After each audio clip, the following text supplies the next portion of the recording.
ಎಲ್ಲರಿಗೂ ಮತ್ತೊಮ್ಮೆ ನಮಸ್ಕಾರ. ರಾಜ್ಯ ಮಟ್ಟದ ಮೈಸೂರು ಆಕಾಶವಾಣಿ ಕೃಷಿ ಸಾಧನಾ ಸಮಾವೇಶ ಇವತ್ತು ಇಲ್ಲಿ ಜರುಗ್ತಾ ಇದೆ. ಈ ಒಂದು ಕಾರ್ಯಕ್ರಮವನ್ನು ಸಾಕ್ಷೀಕರಿಸೋದಕ್ಕೆ ಅನ್ನದಾತರು, ನೇಗಿಲ ಯೋಗಿಗಳು ತಾವೆಲ್ಲರೂ ಇಲ್ಲಿ ಬಂದಿದ್ದೀರಿ. ನಿಮ್ಮೆಲ್ಲರಿಗೂ ಮೈಸೂರು ಆಕಾಶವಾಣಿಯ ರಾಜ್ಯ ಮಟ್ಟದ ಕೃಷಿ ಸಾಧನಾ ಸಮಾವೇಶಕ್ಕೆ ಆತ್ಮೀಯವಾದಂತಹ ಸ್ವಾಗತ. ಸ್ನೇಹಿತರೆ,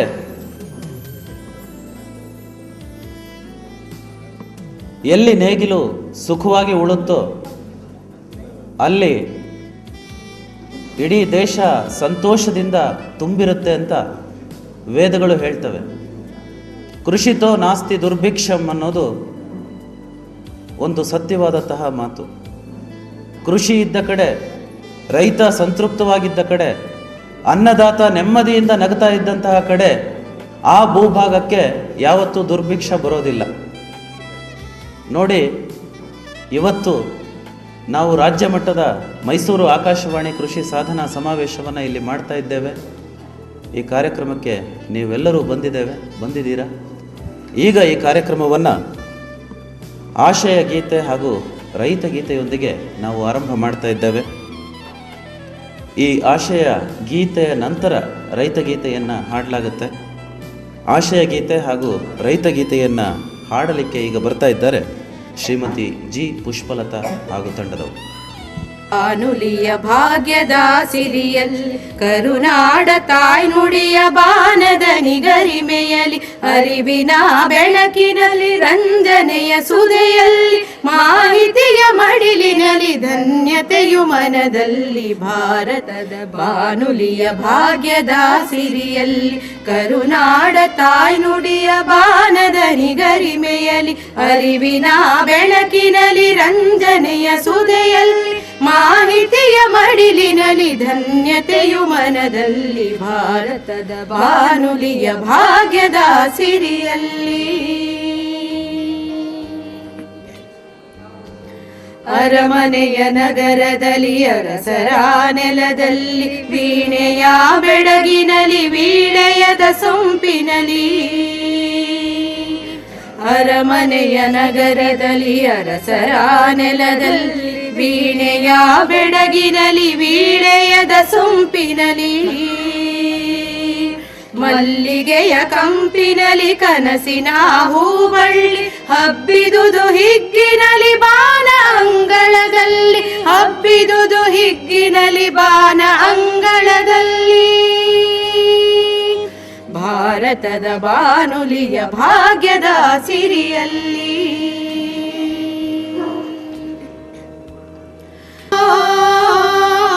ನೇಗಿಲ ಹಿಡಿದ ಹೊಲದಳು ಹಾಡುತ್ತ ಉಳುವ ಯೋಗಿಯ ನೋಡಲ್ಲಿ.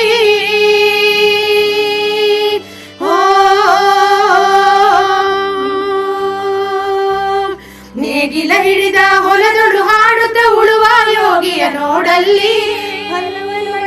ಸೇವೆಯ ಪೂಜೆಯು ಕರ್ಮವೇಹ ಪರ ಸಾಧನವು. ಕಷ್ಟದೊಳನ್ನವ ದುಡಿವನೆ ತ್ಯಾಗಿ ಸೃಷ್ಟಿ ನಿಯಮದೊಳಗವನೇ ಭೋಗಿ. ಉಳುವ ಯೋಗಿಯ ನೋಡಲ್ಲಿ, ಉಳುವ ಯೋಗಿಯ ನೋಡಲ್ಲಿ. ಲೋಕದೊಳೇನೆ ನಡೆಯುತ್ತಲಿರಲಿ ತನ್ನಿ ಕಾರ್ಯವ ಬಿಡನೆಂದೋ.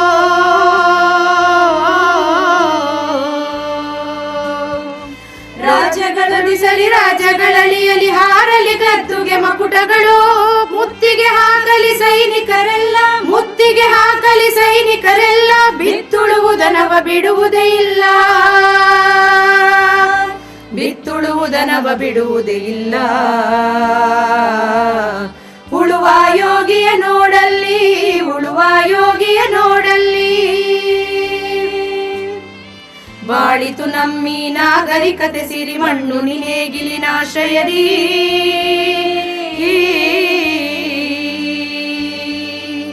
ನೇಗಿಲ ಹಿಡಿದ ಕೈಯಾಧಾರದಿ ದೊರೆಗಳು ದರ್ಪದೊಳಾಳಿದರು. ನೇಗಿಲ ಬಲದೊಳ ವೀರ ಮೆರೆದರು ಮೆರೆದರು ಶಿಲ್ಪಿಗಳೆಸೆದರು ಕವಿಗಳು ಬರೆದರು, ಶಿಲ್ಪಿಗಳೆಸೆದರು ಕವಿಗಳು ಬರೆದರು. ಉಳುವ ಯೋಗಿಯ ನೋಡಲ್ಲಿ, ಉಳುವ ಯೋಗಿಯ ನೋಡಲ್ಲಿ, ಯಾರು ಅರಿಯರು ನೇಗಿಲ ಯೋಗಿಯ ಲೋಕಕ್ಕೆ ಅನ್ನವ ನೀಯುವನು.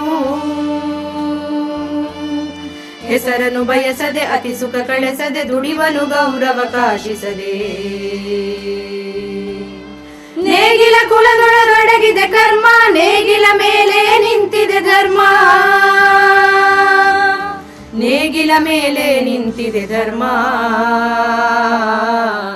ಉಳುವ ಯೋಗಿಯ ನೋಡಲ್ಲಿ, ಉಳುವ ಯೋಗಿಯ ನೋಡಲ್ಲಿ, ಉಳುವ ಯೋಗಿಯ ನೋಡಲ್ಲಿ, ಉಳುವ ಯೋಗಿಯ ನೋಡಲ್ಲಿ, ಉಳುವ ಯೋಗಿಯ ನೋಡಲ್ಲಿ, ಉಳುವ ಯೋಗಿಯ ನೋಡಲ್ಲಿ. ಬಂಧುಗಳೇ, ಮುಖ್ಯ ಅತಿಥಿಗಳೇ,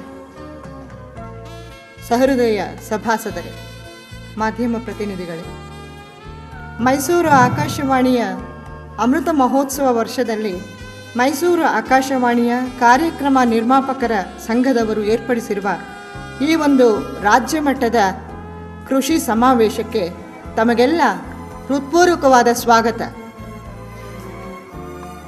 ಇಂದಿನ ಈ ಉದ್ಘಾಟನಾ ಸಮಾರಂಭಕ್ಕೆ ಮೈಸೂರು ಜಿಲ್ಲೆಯ ಜಿಲ್ಲಾಧಿಕಾರಿಗಳಾದ ಶ್ರೀ ಹರ್ಷಗುಪ್ತಾ ಅವರು ಆಗಮಿಸಬೇಕಾಗಿತ್ತು. ಅನಿವಾರ್ಯ ಕಾರಣಗಳಿಂದ ಅವರು ಬರೋದಕ್ಕೆ ಸಾಧ್ಯವಾಗ್ತಿಲ್ಲ ಅಂತ ಇದೀಗ ಅವರಿಂದ ಟೆಲಿಫೋನ್ ಕರೆ ಬಂದಿತ್ತು. ಹೀಗಾಗಿ ಈ ಉದ್ಘಾಟನಾ ಕಾರ್ಯವನ್ನು ನಮ್ಮ ಮುಖ್ಯ ಅತಿಥಿಗಳಲ್ಲಿ ಒಬ್ಬರಾದ ಶ್ರೀ ವೈ.ಬಿ. ರಾಮಕೃಷ್ಣ ಅವರು ಜೈವಿಕ ಇಂಧನ ಪಡೆಯ ಕಾರ್ಯಾಧ್ಯಕ್ಷರು. ಮತ್ತು ಮುಖ್ಯವಾದ ವಿಶೇಷ ಅಂತಂದರೆ ಈ ಬಾನುಲಿ ಅಂತಿದ್ದಾರೆ ವಾರ್ತಾ ಇಲಾಖೆಯ ಶ್ರೀ ಪ್ರಕಾಶ್ ಅವರು ಇಲ್ಲಿ ಬಂದಿದ್ದಾರೆ, ಉಪನಿರ್ದೇಶಕರು. ಇವರು ಸಹಕಾರವಂತೂ ಎಷ್ಟು ಹೇಳಿದರೂ ಸಾಲದು. ಬಾನುಲಿ ಕೃಷಿ ಬೆಳಗು ಕಾರ್ಯಕ್ರಮ ಮೈಸೂರು ಆಕಾಶವಾಣಿಯಲ್ಲಿ ಆರಂಭವಾದ ಹಂತದಿಂದ ಅವರು ನಮ್ಮೊಡನಿರೋದು ತುಂಬ ಸಂತಸದ ವಿಷಯ.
ಬೆಳಕು ಜ್ಞಾನದ ಸಂಕೇತ.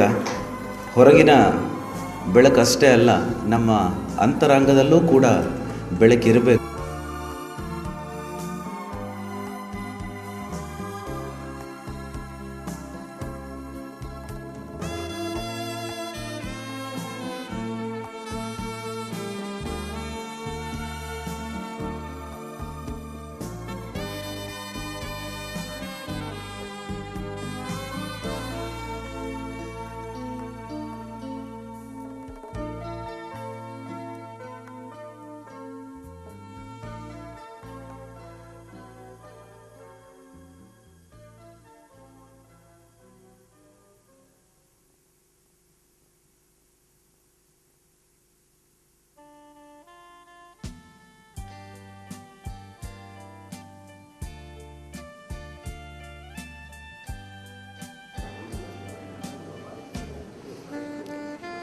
ಸಾಮಾನ್ಯವಾಗಿ ನಾವು ವೇದಾಂತ ತಿಳ್ಕೊಂಡಿದ್ದೀವಿ. ಏನಂತ ತಿಳ್ಕೊಂಡಿದ್ದೀವಿ ಅಂದರೆ,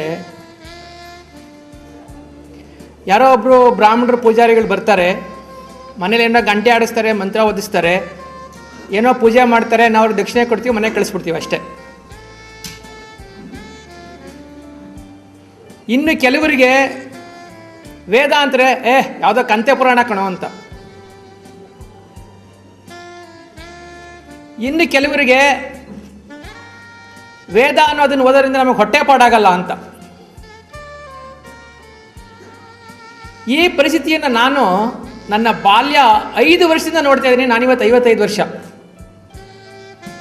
ಆದರೆ ಆ ಒಂದು 5 ವರ್ಷದಿಂದ ನಮ್ಮ ತಂದೆಯವರು ಒಂದು ಮಾತು ಹೇಳ್ತಾ ಇದ್ರು, ನಮ್ಮ ಅಜ್ಜ ಅವರೊಂದು ಮಾತು ಹೇಳ್ತಾ ಇದ್ರು,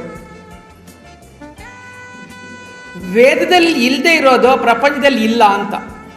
ಆದರೆ ನನಗೆ ಬಾಲ್ಯ ಅವರಾಗ ಹೇಳ್ತಕ್ಕೆ ನಂಗೆ ತಲೆಗೆ ಹೋಗ್ತಿರ್ಲಿಲ್ಲ. ಆದರೆ ಆ ಮನಸ್ಸು ಮಾತ್ರ ಏನೋ ಹೇಳ್ತಿದ್ದಾರೆ, ಹಿರಿಯವರು ಹೇಳ್ತಿದ್ದಾರೆ, ಇದರೊಳಗೆ ಏನೋ ಇದೆ. ಹೀಗಿರುವಾಗ ಏನಾಯಿತು ಅಂದರೆ, ನಮ್ಮ ಒಂದು ಕುಟುಂಬದವರು ವಂಶ ಪಾರಂಪರ್ಯವಾಗಿ ಸಾಮವೇದವನ್ನು ಕಾಪಾಡ್ಕೊಂಡು ಬಂದವರು. ನಮ್ಮ ಒಬ್ಬರು ತಾತನವರು ಮೈಸೂರು ಮಹಾರಾಜರ ಆಸ್ಥಾನದಲ್ಲಿ ಸಮವೇದದ ಪಂಡಿತರಾಗಿದ್ದರು. ಹೀಗಿರುವಾಗ ನಮಗೆ ಚಿಕ್ಕಂದಿನೇ ಸಮವೇದದ ಅಭ್ಯಾಸ ಆಯಿತು. ಸಮವೇದ ಬಿಟ್ಟರೆ ಯಜುರ್ವೇದ, ಋಗ್ವೇದ, ಅಥರ್ವೇದಗಳ ಅಭ್ಯಾಸಗಳು ನಮಗೆ ಆಗಲೇ ಇಲ್ಲ. ಹೀಗಾಗಿ ನಮ್ಮ ತಂದೆಯವರು ಬಹಳ ಚಿಕ್ಕಂದಿನಲ್ಲಿ ತೀರ್ಕೊಂಡ್ಬಿಟ್ಟಾಗ ಈ ವೇದಾಭ್ಯಾಸವನ್ನು ಮಾಡೋದಕ್ಕೆ ಏನೋ ಒಂದು ಅಡಚಣೆ ಆಯಿತು. ಆದರೆ ಇದನ್ನು ನಾನು ಬಿಡಲಿಲ್ಲ. ಇದೇ ನಮ್ಮ ಒಂದು ಹಿರಿಯವರ ಆಸ್ತಿ ಅಂತ ಏನು ಮಾಡಿದೆ, ಬಹುಶಃ ಏಕಾಂಗಿಯಾಗಿ ಗ್ರಂಥಾಕ್ಷರದಲ್ಲಿರುವ ಒಂದು ಸಮವೇದ ಗ್ರಂಥಗಳನ್ನ ಸಂಗ್ರಹಿಸಕ್ಕೆ ಶುರು ಮಾಡಿದೆ. ಈ ಗ್ರಂಥಾಕ್ಷರ ಅಂತ ಇರೋದು ಕೇವಲ ಒಂದು ತಮಿಳುನಾಡಲ್ಲಿರೋದು ಅಷ್ಟೇನೆ. ಸಂಸ್ಕೃತವನ್ನು ಗ್ರಂಥಾಕ್ಷರದಲ್ಲಿ ಬರೀತಾರೆ. ಈ ರೀತಿ ನಾನು ಸಮವೇದವನ್ನು ಅಧ್ಯಯನ ಮಾಡ್ತಿದ್ದಾಗ ಗ್ರಂಥಾಕ್ಷರ ನಾನೇ ಕಲಿತೆ, ಬರೆಯೋದು ಓದೋದು ಎಲ್ಲ ನಾನೇ ಕಲಿತೆ. ಸಮವೇದದಲ್ಲಿ ನಾನು 8 ಬ್ರಾಹ್ಮಣಗಳನ್ನ ಅಂತ ನೋಡಿದೆ. ಮೊದಲನೇದು ತಾಂಡ್ಯ ಬ್ರಾಹ್ಮಣ ಅಂತ, ಎರಡನೇದು ಷಡ್ವಿಂಶ, ಮೂರನೇದು ಸಮವಿಧಾನ, ನಾಲ್ಕನೇದು ಆರ್ಷೇಯ, 5ನೇದು ಚಾಂದೋಗ್ಯ, 6ನೇದು ಸಂಹಿತೋಪನಿಷತ್, ಹಾಗೂ 7ನೇದು ವಂಶಬ್ರಾಹ್ಮಣ ಅಂತ. ಇದೆಲ್ಲ ಏನು ಅಂತ ಬರೀ ಸಂಸ್ಕೃತ ಮಂತ್ರಗಳು. ಆದರೆ ಇದರಲ್ಲಿ ಇರುವ ಒಂದು ಭಂಡಾರ ಇದಕ್ಕೆ ಖಾಲಿನೇ ಇಲ್ಲ. ಇವುಗಳಿಗೆ ಯಾವುದಕ್ಕೂ ಸಹ ಇವತ್ತು ಆಂಗ್ಲದ ಅನುವಾದ ಇಲ್ಲ, ಕನ್ನಡದ ಅನುವಾದ ಇಲ್ಲ. ಕೇವಲ ಒಬ್ಬರೇ ಒಬ್ಬರು ಬೆಳ್ಳಿಕೋತ್ ರಾಮಚಂದ್ರ ಶರ್ಮಾ ಅನ್ನೋರು ಮಂಗಳೂರಿನವರು ತಿರುಪತಿಯಲ್ಲಿ ಸಂಸ್ಕೃತ ರಾಷ್ಟ್ರೀಯ ಸಂಸ್ಕೃತ ವಿದ್ಯಾಪೀಠದ ನಿರ್ದೇಶಕರಾಗಿದ್ದಾಗ 4-5 ಸಮವೇದ ಬ್ರಾಹ್ಮಣಗಳನ್ನು ಸಂಸ್ಕೃತ ಭಾಷ್ಯವನ್ನು ಆಗ ಪ್ರಕಟ ಮಾಡಿದ್ದಾರೆ. ಅದೆಲ್ಲ ಸಿಗೋದೆಷ್ಟು? 10 ರೂಪಾಯಿ 15 ರೂಪಾಯಿಗೆ. ಇವತ್ತು ಸಿಗುತ್ತೆ, ಯಾರು ಕೊಳ್ಳೋರೇ ಇಲ್ಲ. ಇದನ್ನು ನಾನು ಮಾಡ್ತಿದ್ದಾಗಲೇ ಏನಾಯಿತು ಅಂದರೆ, ನಮಗೆ ನಮ್ಮ ತಾಯಿ ಕಡೆಯಿಂದ ಒಂದು ಕೃಷಿ ಹುಟ್ಟು. ಅಲ್ಲಿ ನಾವು ಬಾಲ್ಯದಿಂದಲೂ ಆ ಔಷಧಿ ತೊಗೊಂಬರೋದು, ಈ ಔಷಧಿ ತೊಗೊಂಬರೋದು, ಕಾಡಿಗೆ ಹೋಗೋದು, ಇದೇ ಮಾಡ್ತಾ ಇದ್ದು. ಹೀಗಾಗಿ ಕೃಷಿ ಜೋಡಣೆ, ವೇದ ಜೋಡಣೆ ಎರಡೂ ನಡೀತಾ ಇತ್ತು. ಈ ರೀತಿ ಇದ್ದಾಗ ದಿಢೀರಂತ 1990 ಇಸ್ವಿನಲ್ಲಿ ಇವರಿಗೆ RNRI ಅಂತ ಹೇಳ್ತಾರೆ. ಈ ಥರ ಒಂದು ಗುಂಪಿನವರು ಬೆಂಗಳೂರು ಹತ್ರ ಆರ್ಗ್ಯಾನಿಕ್ ಫಾರ್ಮಿಂಗ್ ಅಂತ ಏನೋ ಒಂದು ಪ್ರಚಾರ ಮಾಡೋಕ್ಕೆ ಶುರು ಮಾಡಿದ್ರು. ಆಗ ಅವರು ಎಲ್ಲರ ಹತ್ರನೂ 25,000 ರೂಪಾಯಿ ದೇಣಿಗೆ ಕೇಳ್ತಾ ಇದ್ರು.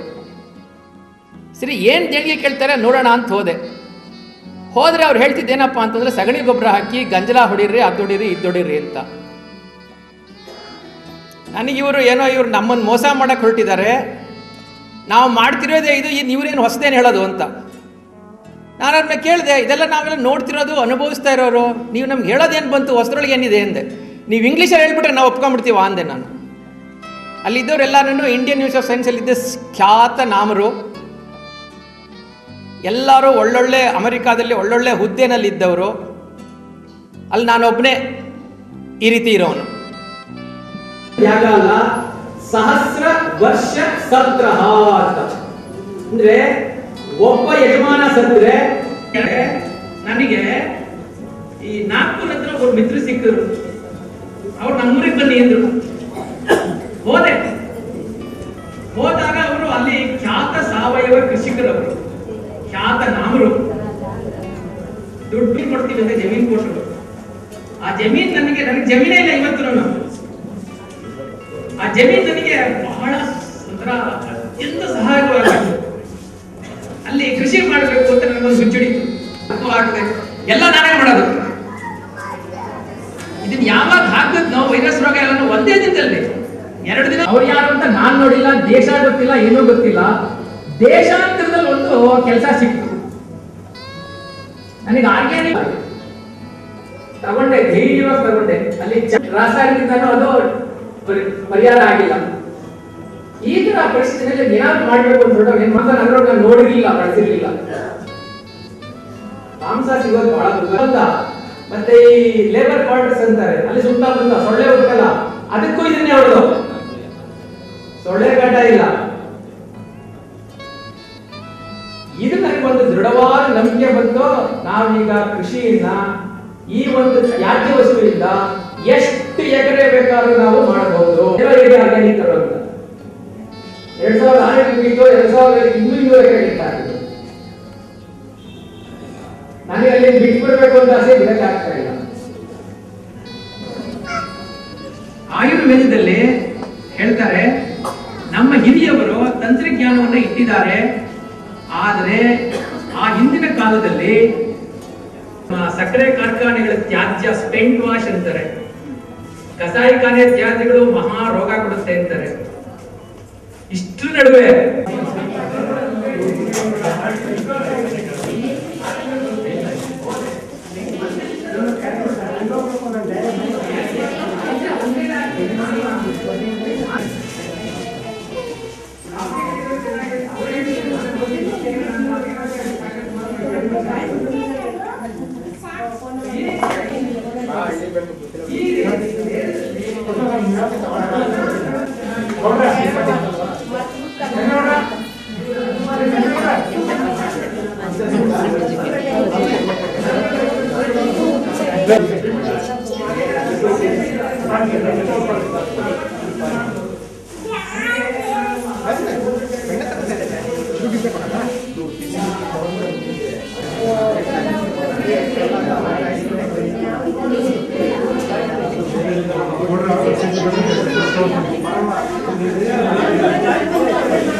ಬೇಕಾ ತಗೋತೀರಾ?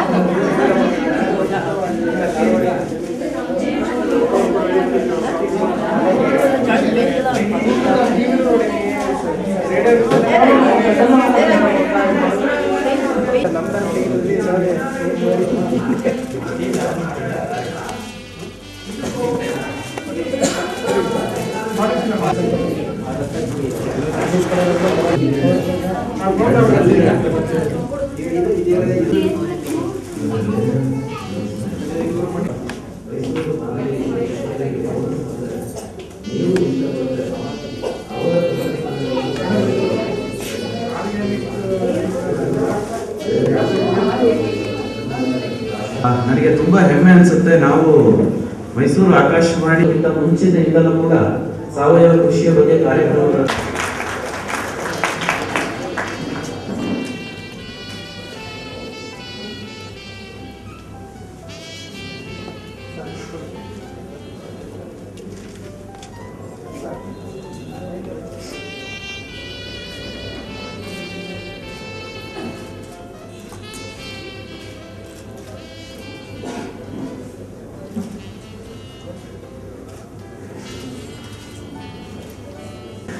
ಎರಡನೇ ಪ್ರಮುಖವಾದಂತಹ ಕೆಲಸ. ಎಲ್ಲರಿಗೂ ಕೃಷಿ ಕೆಲಸ ಮಾಡಬಹುದು ಅಂತಾದ್ರೆ ನಮ್ಮ ರಾಜ್ಯದ ಎಲ್ಲ ಅಭಿವೃದ್ಧಿ ಯೋಜನೆಗಳ ಪಾಲುದಾರನಾಗುವುದಕ್ಕೆ ಆಕಾಶವಾಣಿಗೆ ಖಂಡಿತ ಅರ್ಹತೆ ಇದೆ. ದಯಮಾಡಿ ನಮ್ಮ ಎಲ್ಲ ಯೋಜನೆಗಳನ್ನು ಸಿದ್ಧಪಡಿಸುವಂತಹ ಅಧಿಕಾರಿಶಾಹಿಗಳು ಮತ್ತೆ ಎಲ್ಲರೂ ಕೂಡ ಈ ನಿಟ್ಟಿನಲ್ಲಿ ಗಂಭೀರವಾದಂತಹ ಒಂದು ಯೋಚನೆಯನ್ನು ಮಾಡಬೇಕು. ಹೇಳಿದ್ರೆ ಈ ಒಂದು ಕಂಪನಿ ಮೊಟ್ಟ ಮೊದಲ ಪ್ರಯತ್ನದಲ್ಲೇ ಅಂತರ ರಾಜ್ಯಕ್ಕೆ ಕಾಲಿಡ್ತಾ ಇದೆ. ಈ ಶೇರ್ ಅವರಿಗೆ ನೀಡಬೇಕು. ಈ ನೀಡೋದ್ರ ಮೂಲಕ ಕಂಪನಿಯ ಉದ್ಘಾಟನೆಯನ್ನು ಮಾಡಬೇಕು ಅಂತ ನಾನು ಕೇಳ್ತೇನೆ.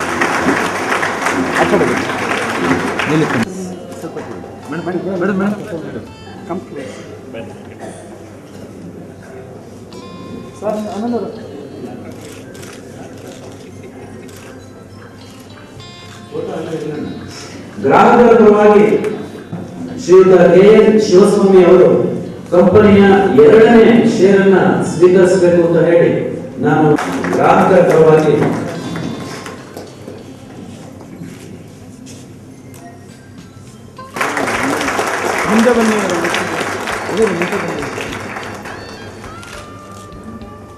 ಸ್ನೇಹಿತರೆ, ಫೋಟೋದಾಗಿಯೇ ಮತ್ತೊಂದು ಕಾರ್ಯಕ್ರಮ. ಈ 2 ಸಂಸ್ಥೆಗಳ ಸಹಯೋಗದಲ್ಲಿ ಮಾನವೀಯ ಕೃಷಿ ರತ್ನ ಪ್ರಶಸ್ತಿಯನ್ನು ಪ್ರದಾನ ಮಾಡಲಾಗ್ತಾ ಇದೆ.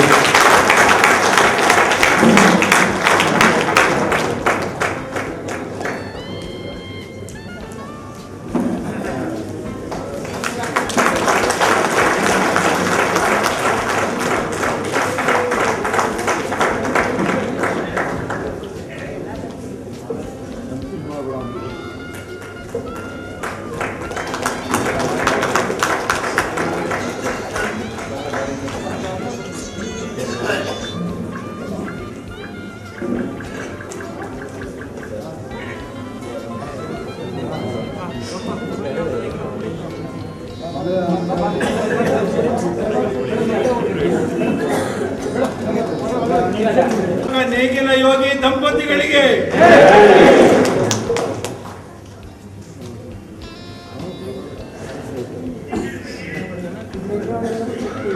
ಈ ಒಂದು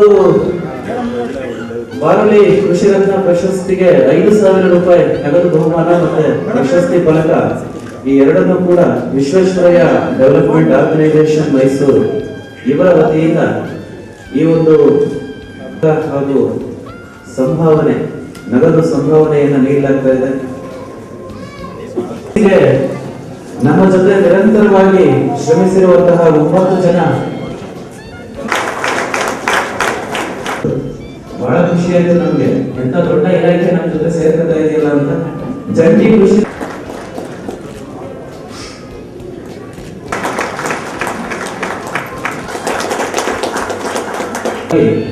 ಯಾರಾದ್ರೂ ಬಂದು ಈ ಒಂದು ಸರ್ಟಿಫಿಕೇಟ್ ಅನ್ನ ಸ್ವೀಕರಿಸಬೇಕು ಅಂತ ನಾನು ಕೇಳ್ತೇನೆ. ಪಾಂಡವರಿಗೆ ತಾಳ್ಬಾರ್ದು.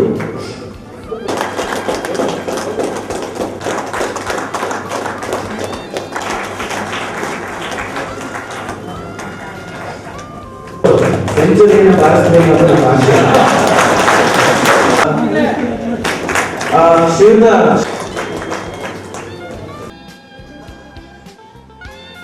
ಭಾಳ ಚಿಕ್ಕ ಮನೆ, ಚಿಕ್ಕ ಹಿಡುವಳಿ, ದೊಡ್ಡ ಮನಸ್ಸು, ಅದ್ಭುತವಾದಂಥ ಕೈಂಕರ್ಯ ಹನುಮಂತಪ್ಪ ಸಿದ್ದಪ್ಪ ಕಾರ್ಗಿ ಮತ್ತು ಶ್ರೀಮತಿ ರತ್ನವ್ವ ಅವ್ರದ್ದು. ಭಾಳ ಚಿಕ್ಕ ಮನೆ. ಎಷ್ಟು ಚಿಕ್ಕ ಮನೆ ಅವ್ರದ್ದು?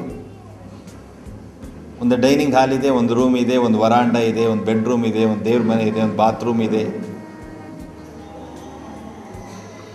8 ಅಡಿ ಅಗಲ, 8 ಅಡಿ ಉದ್ದದ ಒಂದು ಕೋಣೆ, ಅದೇ ಅಡುಗೆ ಮನೆ,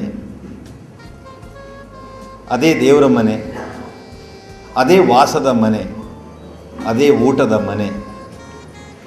ಅಷ್ಟೇ ಅಗಲ ಉದ್ದದ ಇನ್ನೊಂದು ಜಗಲಿ ಇದೆ. ಅದು ಬಯಲಿಗೆ ತೆರೆದುಕೊಂಡಿರುವಂಥ ಒಂದು ಜಗಲಿ. ಆ ಜಗಲಿ ಮೇಲೆ ಆ ಕುಟುಂಬ ಮಲ್ಕೊಳ್ಳುತ್ತೆ. ಬೇಸಿಗೆಯಲ್ಲಿ, ಮಳೆಗಾಲದಲ್ಲಿ ಒಳಗೆ ಹೋಗುತ್ತೆ. ಚಳಿಗಾಲದಲ್ಲಿ ಮತ್ತೆ ಇಬ್ಬರು ಒಳಗೆ, ಇಬ್ಬರು ಹೊರಗೆ ಮಲಗ್ತಾರೆ. ಈ ಮನೆಗೆ ರಾಷ್ಟ್ರದ ವ್ಯಕ್ತಿ ಮನೇಕಾ ಗಾಂಧಿಯವರು ಬಂದಿದ್ದರು. ಅಂತಾರಾಷ್ಟ್ರೀಯ ವ್ಯಕ್ತಿ ಕ್ಯೂಬಾ ದೇಶದ ರಾಯಭಾರಿಗಳು ಬಂದಿದ್ದರು. ಏನಕ್ಕೆ ಬಂದಿದ್ದರು? ಆ ಹನುಮಂತಪ್ಪ, ಆ ರತ್ನಮ್ಮನನ್ನು ಏನಿದೆ ಅಂತ ಬಂದಿದ್ದರು. ಚಿಕ್ಕ ಹಿಡುವಳಿ, ಭಾಳ ಚಿಕ್ಕ ಹಿಡುವಳಿ. ಸಾವಯವ ಕೃಷಿಯನ್ನು ಮಾಡ್ತಾಯಿದ್ದಾರೆ. ಸಾವಯವ ಕೃಷಿಯನ್ನು ಮಾಡ್ತಾಯಿದ್ದೀರಾ ಅಂತ ಕೇಳಿದರೆ ಹನುಮಂತಪ್ಪ ಸಿದ್ದಪ್ಪ ಕಾರ್ಗಿಯವರು ಮತ್ತು ಆ ರತ್ನವ್ವ ಹಾಗಂದ್ರೆ ಏನು ಅಂತ ಕೇಳುವಂಥ ಒಂದು ಚೇತನ. ಗೊತ್ತಿಲ್ಲ ಅವ್ರಿಗೆ ಸಾವಯವ ಕೃಷಿ ಅಂದರೆ ಏನು ಗೊತ್ತಿಲ್ಲ. ರಾಸಾಯನಿಕ ಕೃಷಿ ಅಂದರೆ ಏನು ಅಂತಲೂ ಗೊತ್ತಿಲ್ಲ ಅವ್ರಿಗೆ. ವ್ಯಕ್ತಿ ಕೊಟ್ಟಿರೋ ಉತ್ತರ ನಮ್ಮೆಲ್ಲ ಕೃಷಿಕರಿಗೂ ಪ್ರೇರಣೆ ಆಗ್ಬೋದು ಅನ್ನೋ ಕಾರಣಕ್ಕೆ ಅದನ್ನು ಹೇಳ್ತಾ ಇದ್ದೀನಿ ಇವತ್ತು. ನಿಮ್ಮ ಮನೆಗೆ ಬಂದರೆ ರತ್ನವ್ವ ಮುಖ್ಯಮಂತ್ರಿಗಳು ನಿಮಗೆ ಒತ್ತಡ ಆಗೋಲ್ವೇ, ಭಾಳ ಸಣ್ಣ ಮನೇಲಿದ್ದೀರಿ, ಅವ್ರನ್ನ ಎಲ್ಲಿ ಕೂರಿಸೋದು, ಭಾಳ ದೊಡ್ಡ ಹಿಂಡೆ ಬಂದ್ಬಿಡುತ್ತೆ, ಬರ್ಬೋದು ಅವ್ರು ನಿಮ್ಮ ಮನೆಗೆ ಅಂತ ಕೇಳಿದೆ. ಯಾರೇ ಅತಿಥಿಗಳು ಬಂದ್ರೂ ಬೇಸರ ಪಟ್ಕೊಳ್ಳೋವಂಥ ಸಮಾಜ ನಮ್ಮದಲ್ಲ. ಆದರೂ ಇಷ್ಟೆಲ್ಲ ಜನ ಬರೋ ಹೊತ್ತಿಗೆ ನಮ್ಮ ಮನೆಯಲ್ಲಿ ಅವರಿಗೆ ಅನಾನುಕೂಲ ಆದೀತೇನೋ ಅನ್ನುವ ಹಿನ್ನೆಲೆಯಲ್ಲಿ ಸಂಕಟ ಅವ್ರು ಪಡಬಾರ್ದು ಅನ್ನೋ ಕಾರಣಕ್ಕೆ ಬರ್ಬೋದಾ ಅಂತ ಕೇಳಿದೆ. ಅದಕ್ಕೆ ಅವ್ರು ಕೊಟ್ಟಂಥ ಉತ್ತರ, ಬಾ ಅಂತ ಕರೀಲಿಕ್ಕೆ ನಾನು ಯಾರು ಬಾ ಅಂತ ಕರೀಲಿಕ್ಕೆ? ಭಗವಂತನ ಮನೆ ರೀ ಇದು, ಬರಲಿ ಅಂದರು. ನನ್ನ ಮನೆ ಅಲ್ಲ ಇದು, ಭಗವಂತನ ಮನೆ, ಬರಲಿ ಬಾ ಅಂತ ಕರೀಲಿಕ್ಕೆ ನಾ ಯಾರು? ಎರಡನೇದು, ಈ 6 ಕಾರ್ಯಕ್ರಮಗಳಲ್ಲಿ ಯಾರ ಮನೆ ಮುಖ್ಯಮಂತ್ರಿಗಳು ಹೋಗಿದ್ದಾರೋ ಹಿಂದಿನ 6 ಕಾರ್ಯಕ್ರಮಗಳಲ್ಲಿ ಮುಖ್ಯಮಂತ್ರಿಗಳು ಬರ್ತಾ ಇದ್ದಾರೆ, ಏನು ಅಡುಗೆ ಮಾಡಿಸ್ತೀರಿ ಅಂತ ಕೇಳಿದಾಗ ಅವ್ರು ಹೇಳಿರೋದು, ಏನು ಮಾಡಿಸ್ಬೇಕು ಹೇಳ್ರಿ? ಒಬ್ಬಟ್ಟು ಮಾಡಿಸ್ಲೋ, ಜಿಲೇಬಿ ಮಾಡಿಸ್ಲೋ, ಜಾಂಗೀರ್ ಮಾಡಿಸ್ಲೋ, ಮೈಸೂರು ಪಾಕ್ ಮಾಡಿಸ್ಲೋ, ಏನು ಮಾಡಿಸ್ಬೇಕು ಹೇಳ್ರಿ? ಈ ರಾಜ್ಯದ ಪ್ರಭುಗಳು ನಮ್ಮ ಮನೆಗೆ ಬರೋ ಹೊತ್ತಿಗೆ ನಾವೇನು ಒಂದು ರೀತಿಯ ಎಲ್ಲ ಕೃಷಿಕರ ಒಳ ಮನಸ್ಸಿನಿಂದ ಬರೋವಂಥ ಒಂದು ಉತ್ತರ ಇದೆ. ಏನು ಮಾಡಿಸ್ಬೇಕು ಹೇಳಿ? ಅದನ್ನು ಮಾಡಿಸ್ತೀವಿ, ಅದ್ದೂರಿಯಾಗಿ ಮಾಡ್ತೀವಿ ಕಾರ್ಯಕ್ರಮ.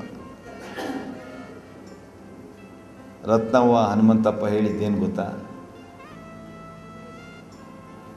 ಅಂದಿನವರೆಗೂ ಆ ವಿಠಲನ ಕರೆ ನಮ್ಮಿಬ್ಬರಿಗೆ ಬರದೇ ಹೋದರೆ ಆ ಅನ್ನಪೂರ್ಣೆ ಏನು ಮನಸ್ಸು ಕೊಡ್ತಾಳೋ ಆಕೆಯನ್ನು ಪ್ರಾರ್ಥಿಸ್ತಾ ಮನೇಲಿರ್ತಕ್ಕಂಥ ಗಂಜಿಯನ್ನು ಬಿಸಿ ಮಾಡಿಕೊಡ್ತೀನಿ, ಬರಲಿ ಅವರು.